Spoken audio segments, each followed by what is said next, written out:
We wanted to make a real character, someone that you could look into and you felt this isn't a costume, that this is a real person. Early on we were thinking, how do we reskin these worlds with these kind of hellish elements, and we wanted to have our own look without it being too cliche. A world that is full of life, full of movement, is very vivid, and I think in Hellblade we can take that in a direction that's a bit darker than what we've done before.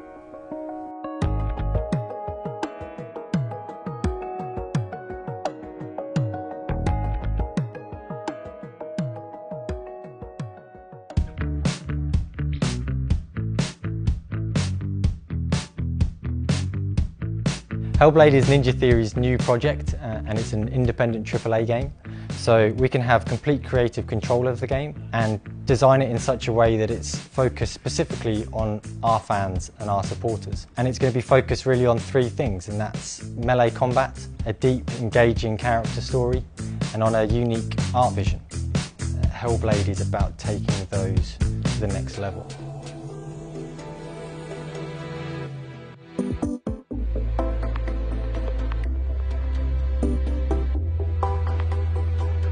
It's based on Celtic history and Viking history. They uncovered a Celtic goddess 1600 years ago in England. Her name's Senua. We don't know anything about her. There's some inscription there, but that's all. You're afraid of the dark. I'm being patient.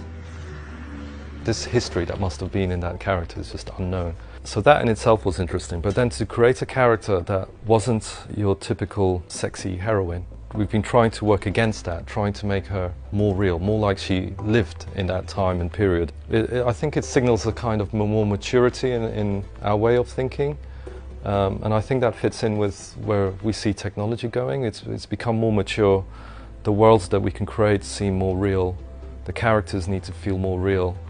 We need to fight against the CG look.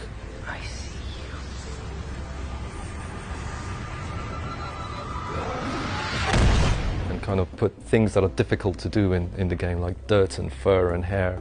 And although it's still very fantastical, it's got a different twist on fantasy that's much more based on her inner eye and how she sees the world. It's like her personal descent into hell is reflected in the world. It's more of an inner journey. Control the fear. Let it pass through. Remember its path. Find the road that lies just straight behind it. Open your eyes. It's her biggest fears and nightmares kind of manifested in a visual language, and that's kind of super exciting. We want to take advantage of a lot of post work for that, but also a lot of effects work, and that's what I'm most excited about, is to really not just have it as a cool effect,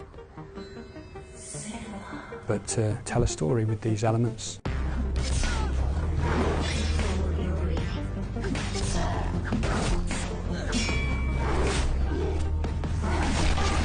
In Hellblade we wanted the world to feel more like that you've been dropped into this island area, and initial tests were done where we've got the logo for Hellblade.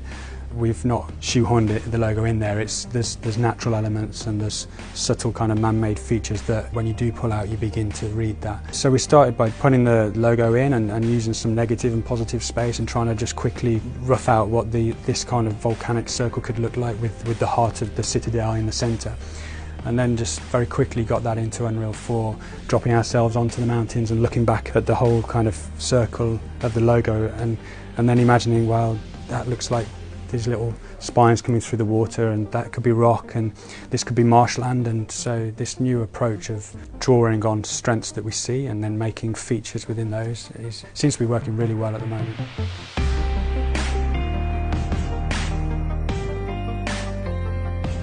We want it to be the most realistic game that we've done, and Unreal Engine will definitely help support that, you know, with all of their leaps forward with the physically based shading and the dynamic lighting. It's definitely going to be a really visual feast and a great journey to go through to see our interpretation of Hell.